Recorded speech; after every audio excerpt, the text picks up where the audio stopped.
मक्खन सिंह मेरे पास आया और एक गंभीर प्रश्न के साथ मेरे पास आया, क्या सर आपका स्टेटमेंट है? मैंने क्या स्टेटमेंट है? बोला अगर जाति को बचाना तो भी राष्ट्र को बचाना पड़ेगा। मैंने हाँ बिल्कुल बचाना पड़ेगा। बोले सर ये दोनों दूसरे के विरोधी नहीं है। मैंने नहीं, कैसे विरोधी हो सकते हैं? ये दोनों एक दूसरे के पूरक है। बोले सर कैसे?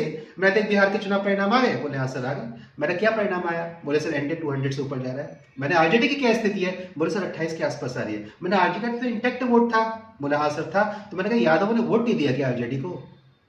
बोले सर बात तो पूछने वाली है, पता करना चाहिए कि यादवों ने वोट दिया है या पूरी तरीके से वोट दिया है, कितना वोट इस बार कम हुआ है। मैंने क्यों कम हुआ है? क्योंकि जाति पर आघात हो गया था।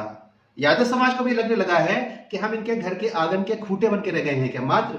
बोले सर मैं अब भी नहीं समझा, थोड़ा और विस्तार से समझाइए। तो मैंने तो विस्तार वाला उदाहरण ले ले और समझ।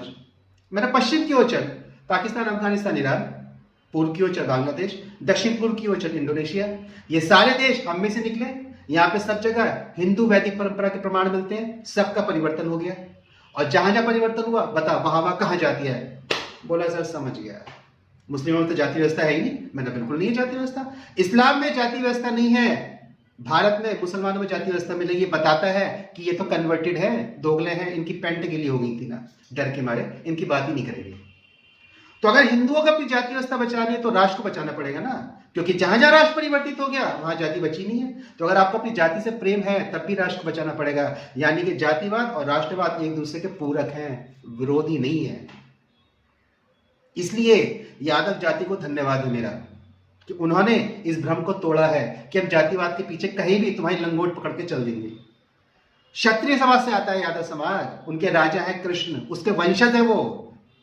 पिछड़ा एक वर्ग है, जाति नहीं है। आपने वर्ग को जाति में परिवर्तित करके यादव को बोल दिया तुम पिछड़े हो। अरे ऐसे कैसे पिछड़े हो जाएगा? ये बात मन पे चोट नहीं करेगी, आघात नहीं करेगी? क्षत्रिय कब से पिछड़े हो गए? क्षत्रियों का धर्म तो संरक्षण करने का है, तभी तो गोवर्धन पर्वत उठाया था उनके पूर्वजों ने। तो उन्होंने यहां से राजनीतिक बोरिया बिस्तरी उठा दिया पूरा का पूरा, और अगले 5 साल के लिए सबक दे दिया सुधर जाओ। तो अगर जाति को बचाना है तो भी राष्ट्र को बचाइए। मैंने समझ गया? बोला हाँ सर समझ गया। तो मैंने कुछ और बोलेगा? बोला सर बिल्कुल बोलूंगा। बोले अगर सर की बात को पसंद आई होगा तो चैनल को सब्सक्राइब कर लीजिएगा, वीडियोस को लाइक कर लीजिएगा, और सर की वेबसाइट पर जरूर विजिट करिए। वहाँ पे आईएएस के नोट्स इंग्लिश में आपको मिलते हैं। पेज का ट्रांसलेशन ऑन करके आप नोट्स को इंग्लिश में भी पढ़ सकते हैं। यहाँ पे कलर्ड प्रिंटेड नोट्स के साथ साइन नोट्स को उपलब्ध करवाया गया है। तब तक हम और आप तो यहाँ पे है, अगली बार फिर मिलते हैं। नमस्कार।